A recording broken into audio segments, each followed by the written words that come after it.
In January 1559, Elizabeth I was crowned Queen of England. She was the last of the great Tudor dynasty, a bright star who dazzled both the nation and the world.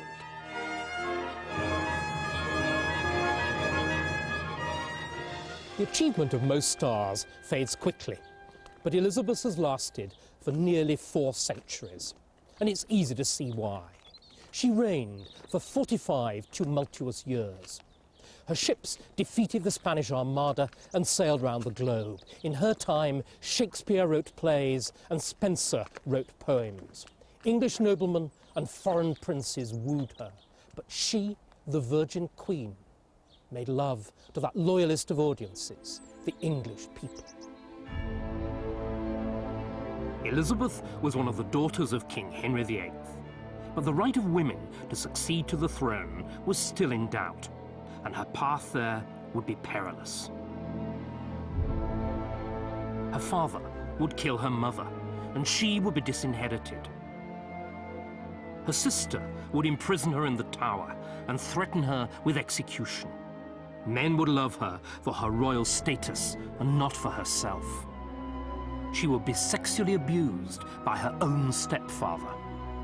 Most monarchs are handed their crowns on a plate. Elizabeth got hers by cunning and courage.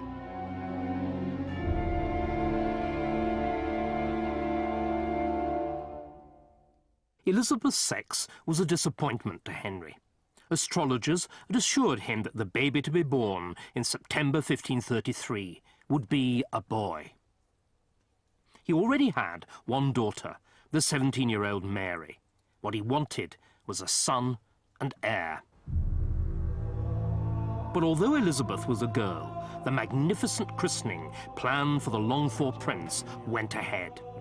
Every detail had been seen to, down to the brazier to warm the water in the font. She was even proclaimed princess, the title of the heir to the throne. Elizabeth ego te baptizo in nomine Patris et Filii et Spiritus Sancti. Amen. According to the French ambassador, the whole occasion was so perfect that nothing was lacking. Actually, things were far from perfect at Elizabeth's baptism, because Elizabeth was the child of a second marriage, and Henry's second marriage, like many second marriages today, aroused very strong feelings. For instance, the imperial ambassador refused point blank to attend the baptism. He even refused to recognize Anne Boleyn, Elizabeth's mother, as Henry's wife. Instead, he sneeringly referred to her as the whore. And as for little Elizabeth, she was the bastard. Even one of the officiating clergy, when he was asked, had the baby been baptized in hot water or in cold, replied, hot, but not hot enough. Henry divorced his first wife, Catherine of Aragon, because she had not given him a son. But now her replacement, Anne Boleyn, was having her own gynecological problems. After 2 miscarriages, she finally had a baby boy, but it was stillborn. Anne had failed in her principal duty as royal breeding machine. Meanwhile, Henry had fallen in love with another woman, Jane Seymour. For Anne, the end came with terrifying swiftness. She was accused of multiple adultery with 4 of the gentlemen of the king's chamber and of incest with her own brother. All of the accused were found guilty, and Anne herself was executed here on Tower Green on the 19th of May, 1536. Henry showed a single gesture of mercy towards the woman that he'd once loved so much, and her head was removed at a single stroke with a sword, rather than being hacked off with the axe.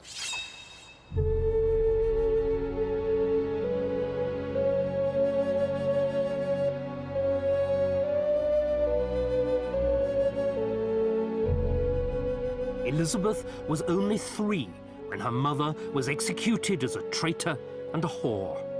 For many children, this would have been a lifelong trauma, but Elizabeth seems to have airbrushed her mother from her memory. It was to be Henry who filled her world.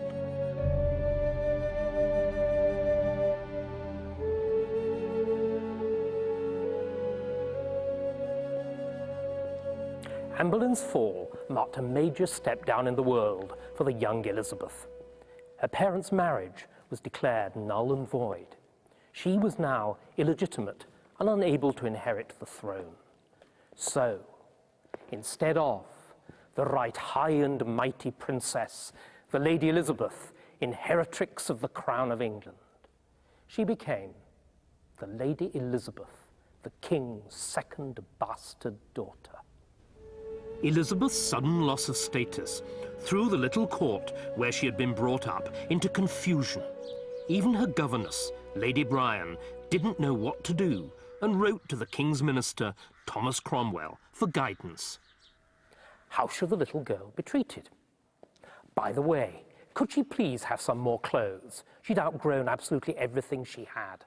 But above all, where should she eat? Was she old enough to eat here in the great hall, served on the dais? Or should she continue to eat in her chamber, where it would be easier to keep her away from the rich foods that were so bad for her teeth and her digestion? Whatever her status, no one could forget that Elizabeth was Anne Boleyn's daughter. And it was in order to marry Anne that Henry had broken away from Rome and made himself head of the church in England. It was a revolution, and one of its victims was the monasteries. They were amongst the greatest English landowners. Their assets were seized and their buildings dismantled.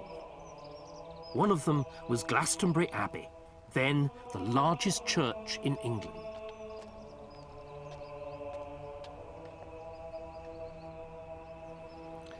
When I look out from my church across the other side of the road from these ruins, I'm filled with a feeling or sense of sadness, a sense of loss, a sense of disbelief to a degree that such destruction could have taken place in a country that was supposedly very religious and Catholic. This abbey here was a place of pilgrimage. The abbey contained a statue of Our Lady, which is what Catholics call St. Mary, and people would have come from far and wide to pay their respects, to say their prayers, to make their offerings and ask for various helps. Within the space of 9 years from the Reformation, the dissolution of the monasteries, this went from being one of the grandest Catholic churches in this country to pretty well what we see around us today. Hardly one stone on top of another. The damage to the Catholic Church wasn't just physical, it was spiritual too. Out of these ruins would grow a new Protestant faith. Henry's religious revolution would divide his country and his family. Henry had now embarked on his third marriage to Jane Seymour. In just over a year, she gave him the son that he craved. Edward, legitimate and a boy, was now undoubted heir. Edward, quid petis ab ecclesia Dei? Elizabeth, as his half-sister, was no more than a minor royal. She had once been princess herself. Now she was an attendant at her baby brother's christening. Serva mandat.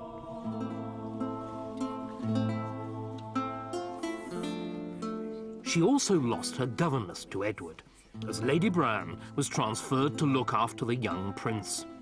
Her replacement was Cat Ashley, a well-educated and devout woman who became very close to Elizabeth.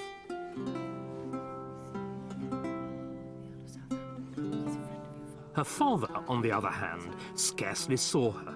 For royal children, like Elizabeth, were brought up in the country, away from the royal court. There, Henry communicated with her by messenger. In December 1539, he sent Sir Thomas Wriothesley to convey his Christmas greetings. She gave humble thanks, inquiring again of His Majesty's welfare, and that with as great a gravity as if she'd been 40 years old.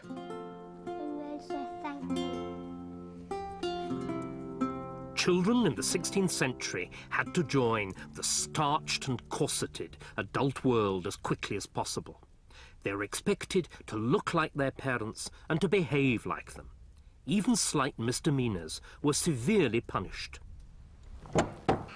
One royal tutor advised, never have the rod off a boy's back, and the daughter especially should be handled without cherishing.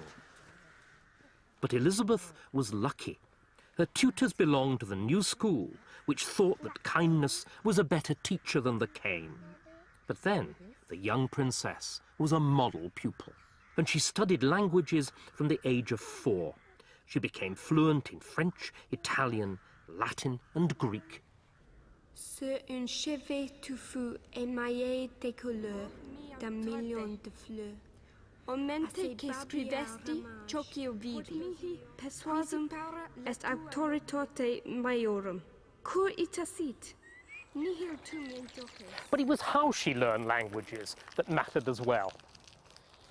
She was taught by the method of double translation. This means that the little girl had to translate a passage from Latin into English and then back again into Latin, getting it absolutely right, word for word. Now, for most children, this kind of thing would have been an absolute torment. But Elizabeth seems to have revelled in it. She must have had the mind of a computer programmer or an expert solver of crossword puzzles, because she continued to do translations for the whole of the rest of her life. She did them for fun and for relaxation, but she also did them as a kind of mental discipline to keep her emotions under control, just as nowadays some people might practice yoga or meditation. Elizabeth was the kind of daughter of whom any father would be proud, and this painting shows Henry's confidence in her. It commemorates his decision in 1544 to reinstate both his daughters in the succession. No woman had ever sat on the English throne before. Now, if Edward died without an heir, first Mary and then Elizabeth would become queen. Henry then sailed for France to fight a war, leaving his wife, Catherine Parr, as regent in charge of the kingdom. Elizabeth now witnessed at first hand that an intelligent, well-educated woman could rule effectively. At about this time, Elizabeth acquired a new tutor, Roger Ascham. He'd worked with the brightest minds at Cambridge, but he found Elizabeth more than their equal. The Lady Elizabeth shines like a star. The constitution of her mind is exempt from female weakness. No apprehension can be quicker than hers. She demonstrated her abilities in an extraordinary New Year's gift for her father. It's a work of prose, but it shows the 12-year-old girl to have been, in her way, just as much of a child prodigy as the young Mozart.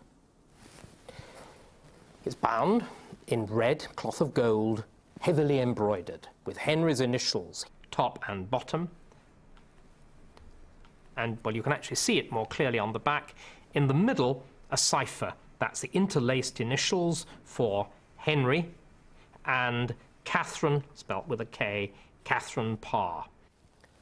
The cover's the work of a professional embroiderer, but inside it's all Elizabeth's own work. And what work? Page after page of perfect, beautiful, rhythmic, italic handwriting. It shows just how far she'd come on in a year. Her New Year's present of the year before to her stepmother is filled with mistakes, corrections, second thoughts. But here, nothing. First the Latin, then the French, then the Italian. Not a mistake, not a mistranslation, not a blot. Just perfection. But it's the introductory letter that really takes us into Elizabeth's own mind. She addresses her father, a very striking phrase, matchless and most kind father. She even has her own views on the importance of the state of kingship which philosophers say is equivalent to that of a god upon earth. In love with her father, perhaps even more in love with the idea of monarchy. Elizabeth had never been more secure in her royal status. She basked in Henry's attention. In 1546, she had this portrait painted for him, and it shows her as she wished to be seen by her father. So she's studious, one finger marking a page in a book. She's pious. The book open on the lectern beside her is certainly the Bible. She is the virtuous Renaissance princess.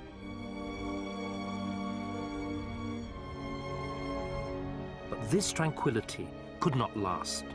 Henry, her father, was dying.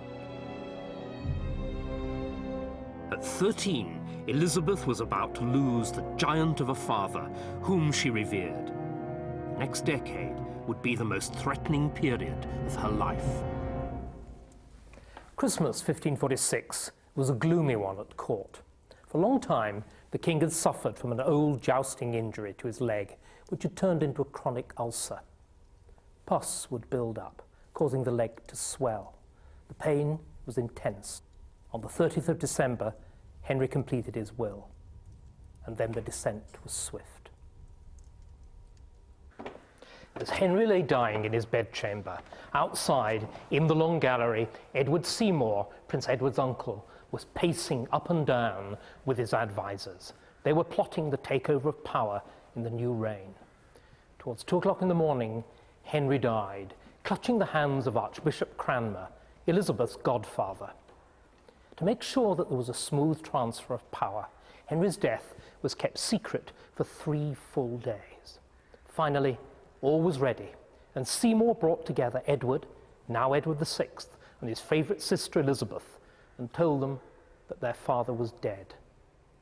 One account describes how the 2 children threw themselves into each other's arms, weeping uncontrollably. Little King Edward VI had stepped into his father's shoes, but there were several sizes too big for him. He was just 9 years old, and to begin with, he was the pawn of his powerful royal councillors. And so was Elizabeth. Her father's will had left her rich, and her place in the line of the succession made her a tempting target. One man in particular, Thomas Seymour, had his eyes on her.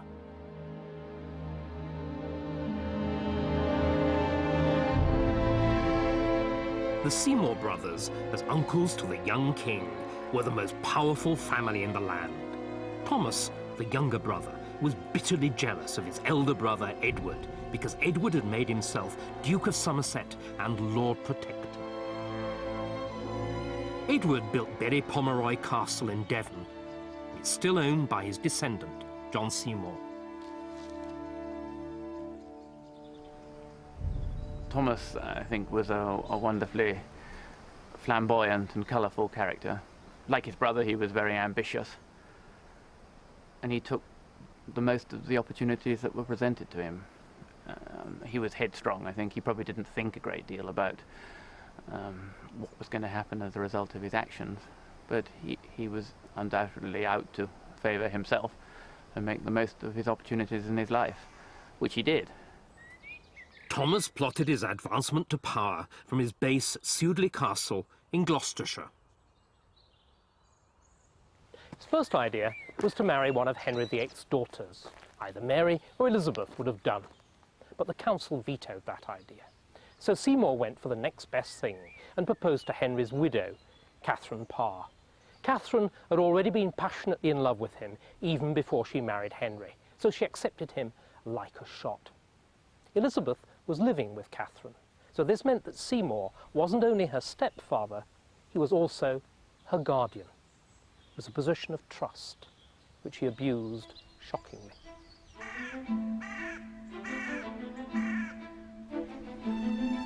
At first, Catherine Parr's involvement made Seymour's game seem innocent enough. Elizabeth found Seymour an intriguing playmate. He was 40, and she was just 14.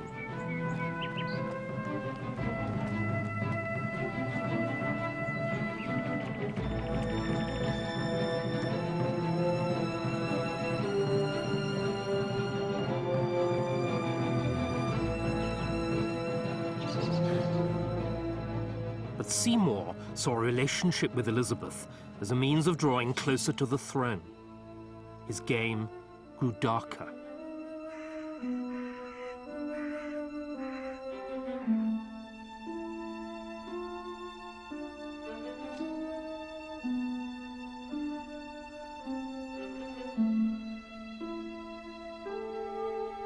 Catherine Parr was deceived by these antics, but Cat Ashley was worried. He romped with her in the garden and cut her gown into 100 pieces.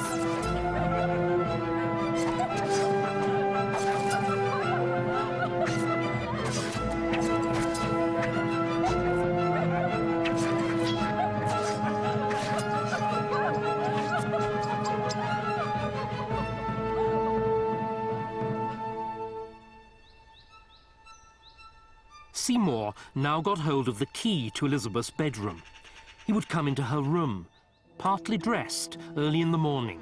Sometimes he would tickle her and slap her buttocks.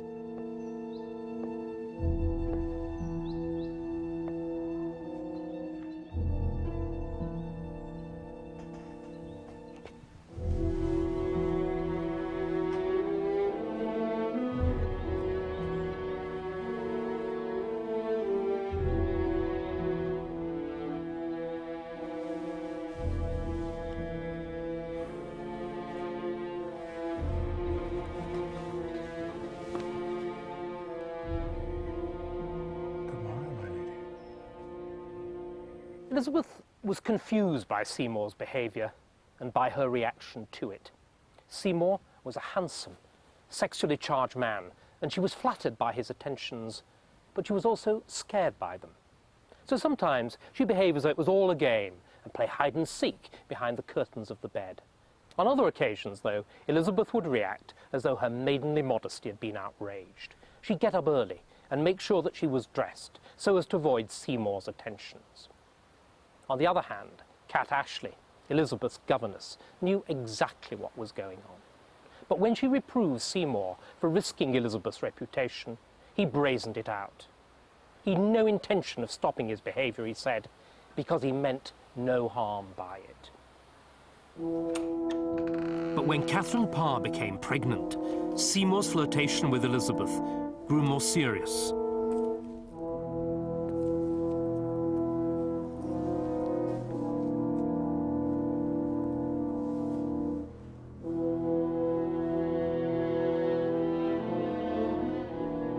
At first, Catherine could not believe what was happening. Finally, she was left in no doubt. My lord? Your Grace. Following a painful interview during which Elizabeth hardly spoke, her stepmother sent her away. It was the last time Elizabeth saw Catherine. When she moved to Sudeley to have the baby, Elizabeth wrote to her, wishing her luck. But Catherine died shortly after the birth of her child, and she was buried here at Sudeley. In her final delirium, all her fears and jealousies about Seymour's behaviour had revived, and with very good reason, because Seymour soon renewed his suit to marry Elizabeth, and this time he had the powerful backing of Cat Ashley. Elizabeth herself, too, was enthusiastic, but she'd the good sense to say firmly that she wouldn't consider the marriage without the backing of the council. Seymour, for his part, hot-headed and impetuous as usual, was too impatient to wait. Thomas was becoming more and more keen to attain some personal power and to further his career, and one way of doing this was to get Edward, the king, the young king, completely on his side. And I think he decided that he was going to actually abduct the king. And as he lived in a neighbouring apartment, it was very easy for him to have conversations and meetings with the young king. And how it happened, I don't think is really clear, but we do know that he was found in the king's apartment with a sword in his hand. the spaniel, one of the many spaniels I think that the young king had, started to bark, and I suppose in desperation Thomas ran it through with his sword, and there was a great kerfuffle and noise, and people burst in and Thomas was arrested. Seymour was charged with treason. His relationship with Elizabeth made her a suspect too. A team of interrogators descended on Hatfield to discover whether she'd been plotting with him. Her closest confidant, Cat Ashley, was arrested and taken to the Tower. Under threat of torture, she described the scandalous events of the previous summer. Her evidence was now used word for word against Elizabeth. Another time at Hanworth, he romped with her in the garden. Romped. And cut her gown, being black cloth, into 100 pieces. And when I came and chid Lady Elizabeth, she assured me she could not strive withal, for the Queen held her, while the Lord Admiral cut the dress. The Queen, suspecting the often access of the Admiral to the Lady Elizabeth, came suddenly upon them, where they were all alone, he having her in his arms. Despite the evidence, Elizabeth refused to admit any wrongdoing. Then a rumour began that she was pregnant by Seymour. She complained bitterly to Somerset. Master Tyrwhitt and others have told me that there goeth rumours abroad that I am in the Tower, and with child by my Lord Admiral. These are shameful slanders. I shall most heartily desire, your lordship, that I may come to the court, that I may show myself as I am.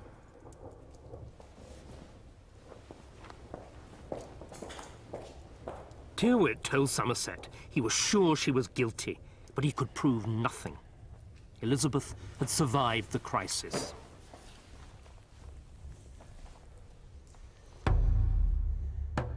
But Seymour's guilt was clear.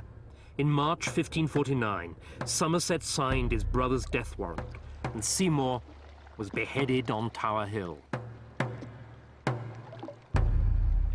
Elizabeth's brush with Thomas Seymour marked a turning point in her young life. It was a brutal initiation into the world of adult politics and adult sexuality. She'd learned the hard way that a sexual relationship, even a close friendship, might mean danger, perhaps death. She knew now that when a man approached her, he got his eyes on the throne as much as on her. From this point onwards, she trusted almost nobody. She kept her own counsel, and she concealed her true thoughts. It was her defense against a hostile world.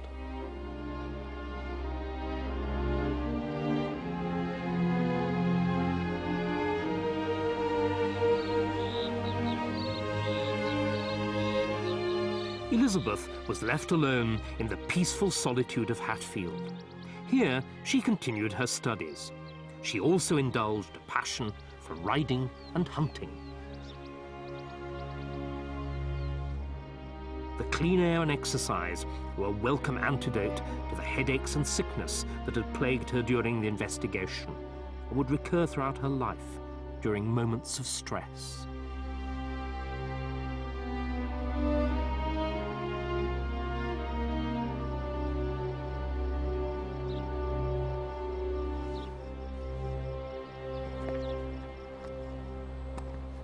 At about this time, Elizabeth's French tutor, John Belmain, gave her as a present his translation of St. Basil's Epistle to St. Gregory on the virtues of the single life. The saint's argument was that marriage distracted the soul from the worship of God. Bearing in mind her recent experiences with Thomas Seymour, Elizabeth was well aware of the practical political advantages of celibacy too. It was the same with the rest of the saint's arguments about the need for temperance and sobriety of dress. Elizabeth created a sensation at court by turning up with her hair straight, her face unmade up, and virtually no jewellery. She was rehabilitating herself after the disaster of the Seymour affair by playing the Quaker Maid. There was more to it than just image. Elizabeth was caught up in the new Protestant mood in England. The crosses and candles of the Catholic faith were being stripped from altars everywhere. The new faith had the enthusiastic backing of Elizabeth's brother, the young King Edward. But by 1553, the 15-year-old king was dying of tuberculosis. He was desperate to stop the religious reforms being undone by his Catholic sister Mary, who would succeed under the terms of their father's will. So he excluded her from the succession, because she was a bastard. But if Mary was a bastard, so too was Elizabeth. Instead, Edward chose a Protestant cousin to succeed him, the 15-year-old Lady Jane Grey. Anxiously, Elizabeth waited with her armed followers at Hatfield to see what would happen next. In July 1553, Edward died. Lady Jane Grey was proclaimed queen, and Elizabeth and Mary were denounced as bastards. But Mary was Henry's elder daughter, and in the eyes of the people, she was rightful queen. She was supported by many of England's leading families. Sir Henry Bedingfield, a substantial Norfolk landowner, was one of the first to rally to Mary's banner. His descendant still lives at Oxburgh Hall. Sir Henry at Oxburgh gathered together 160 men, armed, as they say, cap à pied. That is to say, with a certain amount of armour, leather jerkins, swords certainly, and I'm sure a few horses. His role was to then take this small group of people to, first of all, Kenning Hall, where other units such as his were joining up to make an army, and then from there to Framlingham, where the army swelled. And they marched from there to London with Queen Mary. Princess Elizabeth joined them en route, and as custom dictated, at the gates of the city of London, they left the army behind, and Elizabeth and Mary rode into the city of London to wild rejoicing and cheers from the crowd. In the face of this overwhelming support for Mary, the opposition collapsed. Lady Jane Grey was later beheaded at the Tower. On July the 19th, 1553, Mary was proclaimed Queen. Her vision was to lead England back to the true Catholic faith. Elizabeth's Protestantism marked her out as a potential enemy. For the first 2 months of Mary's reign, Elizabeth contrived to avoid going to Mass. Finally, Mary issued an ultimatum. Elizabeth was to attend Mass on the 8th of September, the day of the Nativity of the Blessed Virgin. Cornered at last, Elizabeth sought a personal interview with Mary at Richmond. She threw herself on her knees before the Queen, tears streaming down her face. She explained that she'd never been taught the old faith, and please, could she have priests to instruct her? Oh yes, and she would go to Mass. But on the morning, she developed a diplomatic chill and rather spoiled the solemnity of the occasion by complaining loudly of a bad stomachache. Neither Mary nor anyone else was deceived. Well, Mary and Elizabeth had quite different attitudes to their respective religions. Mary, of the old religion, would have had a slightly mechanistic expression of her religion. Not that she wasn't devout and spiritual and prayerful, I'm sure she was all those things, but her religion involved doing things, pilgrimages, saying the rosary, going places, making signs of the cross, and so on. For Elizabeth, those things didn't feature at all in her faith. People of the new religion would have been much more Bible-based and would have interpreted the Bible in the light of their own reason and understanding, rather than relying on an authority from Rome telling them what the Bible actually meant. Mary now tried to guarantee the Catholic future of England by marrying King Philip of Spain. But Mary's passionate love for a foreign prince was deeply unpopular, and Philip's envoys were pelted with snowballs. Mary brushed aside the protests. Elizabeth now became a figurehead for Mary's opponents.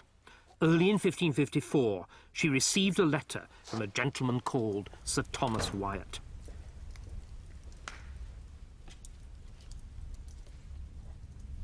He told her that he intended to rebel to prevent the Spanish marriage.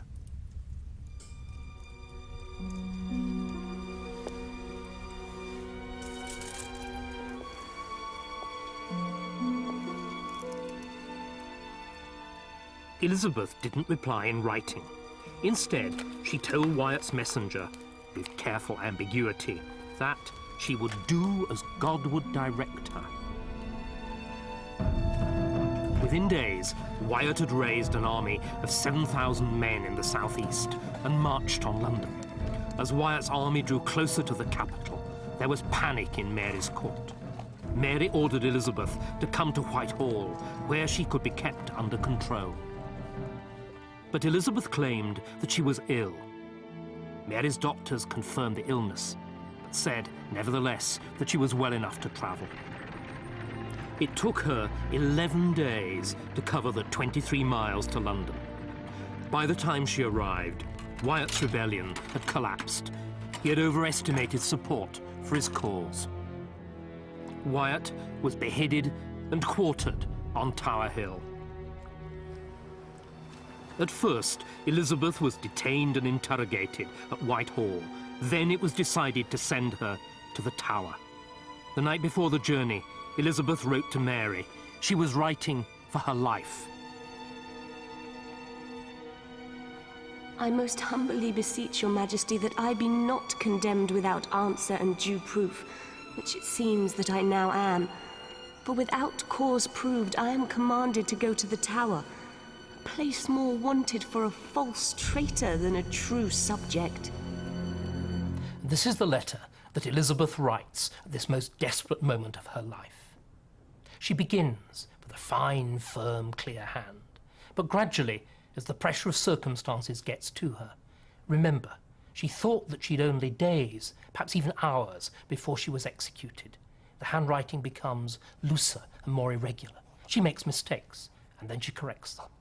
But finally, she's run out of things to say and time to say them in, and still she's only a quarter of the way down the second page. Then, as a primitive security device to stop anybody forging her handwriting and making incriminating additions to the letter, she draws long diagonal strokes that almost fill up the page. They leave just space at the very bottom for a postscript. I humbly crave but only one word with yourself. It summarizes the entire letter. And then, at the right, she signs off. Your Highness's most faithful subject from the beginning, and shall be to my end.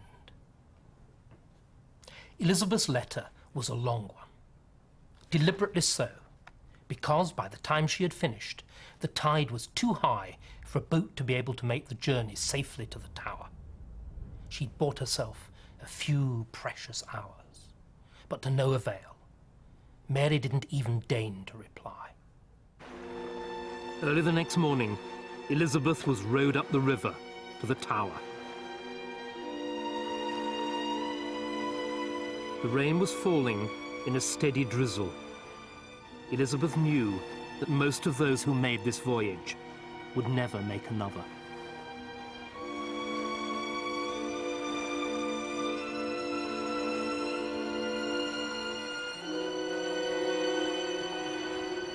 When Elizabeth landed, the river was very high, and the steps were very slippery. She found it difficult to keep her feet. She found it even more difficult to control her terror. I never thought to come here a prisoner. I beseech you all, my friends and fellows, bear witness that I come here no traitor, but as true a subject to the Queen's Majesty as any now alive. At the top of the steps stood the soldiers. They were there to guard her. Instead, they fell on their knees, crying, "God save your grace."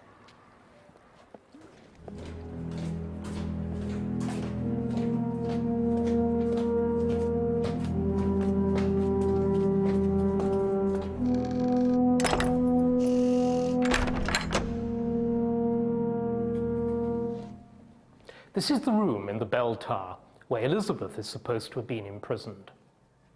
The 8 weeks of her captivity in the tower were the darkest days of her entire life. As so often happened at moments of psychological crisis, she fell ill. She thought constantly of death. After all, she was only a few yards from the spot where her mother had been executed. She prayed to be delivered from the same fate. 2 months dragged by. Still, there was no word from Mary. Elizabeth could only expect the worst. On the morning of the 19th of May, 1554, Sir Henry Bedingfield, Mary's staunch supporter, arrived at the Tower with 100 men.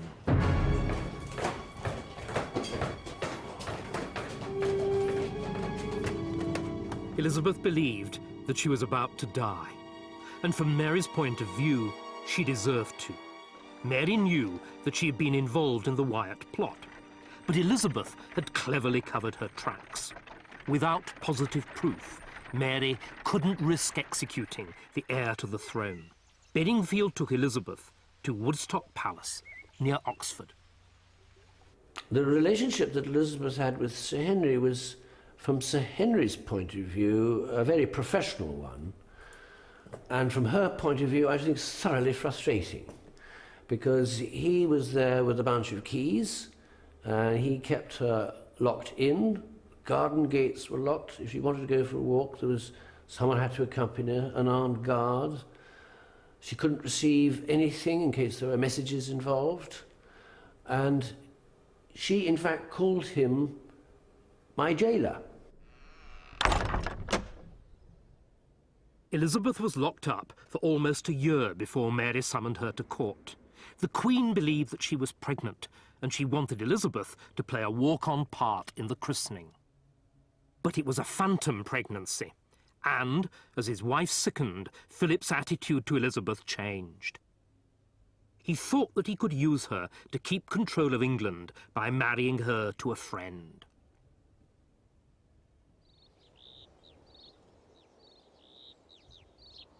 In the autumn of 1555, Elizabeth got Mary's permission to leave court and to come here to the peace and security of her country estate at Hatfield. She wanted to escape the court with its poisonous atmosphere of intrigue and surveillance. But she also wished to put a metaphorical distance between herself and the actions of Mary's government, because that summer the burning of Protestants had really got underway.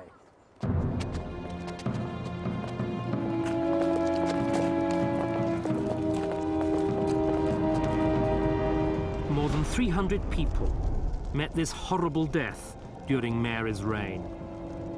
A few were lucky. Kind executioners would tie bags of gunpowder to their legs to finish them off quickly. Most roasted alive. Every death created a martyr for the Protestant cause.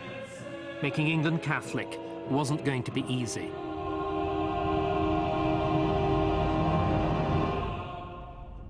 Sensing that her time was near, Elizabeth fiercely resisted Philip's plans to marry her off to a Catholic prince, the Duke of Savoy. She would be no one's puppet.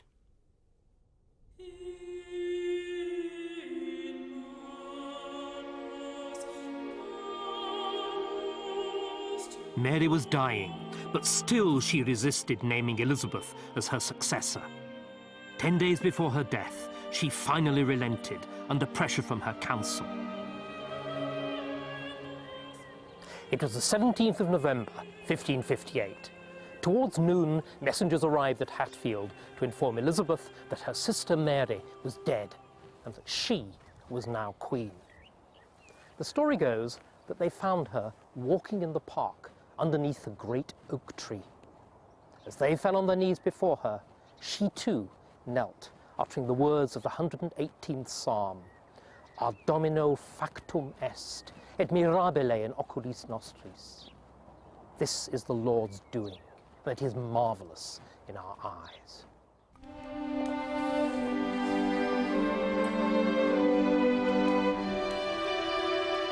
The Spanish ambassador, de Feria, told Elizabeth she owed her throne not to the Lord, but to King Philip. Elizabeth would have none of it. She is a very vain and clever woman. She puts great store by all the people who put her in her present position, and she will not acknowledge that your majesty or the nobility of the realm had any part in it. She is determined to be governed by no one. On Wednesday, the 23rd of November, Elizabeth rode through these great gates of the Charterhouse in London to take possession of her capital. Her journey from Hatfield had turned into a triumphal progress. She was accompanied with a great train of 1,000 lords, ladies, and gentlemen, and vast cheering crowds greeted her arrival. Elizabeth consulted the astrologer Dr. John Dee before choosing Sunday, the 15th of January 1559, for her coronation. The Queen walked along lengths of blue cloth from Westminster Hall to the entrance to Westminster Abbey. The crowds behind her fell on the cloth, cutting off pieces as souvenirs.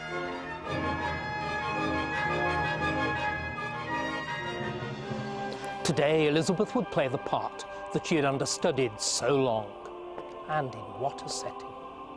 Her christening at Greenwich had been high theatre, but her coronation in Westminster Abbey will be a performance on the grandest scale.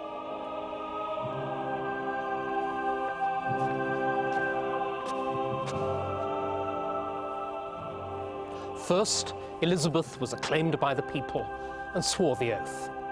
Next, her outer robes were removed, and she knelt solemnly for the anointing. Bishop Oglethorpe anointed her in the 7 traditional places, on the shoulder blades, on the breasts, on the palms of the hand, finally, on the crown of the head.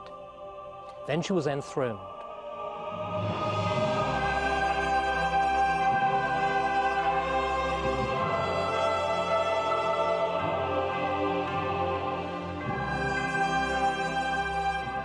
Successively, 3 different crowns were put on her head, and on her 4th finger, a ring as a symbol of the mystical marriage between Elizabeth and her kingdom.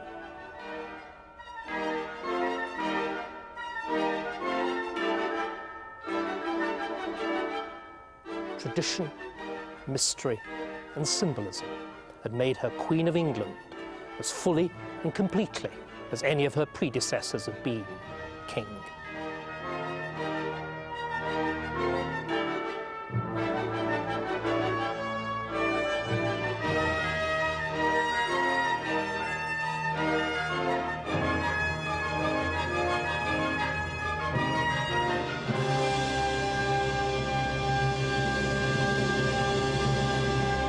Elizabeth at last wore the crown.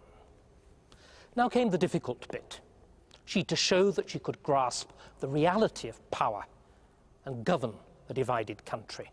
And to do that, she to disprove 2 widespread assumptions: that no monarch could ever match the achievement of her father, and that no woman could ever make an effective ruler.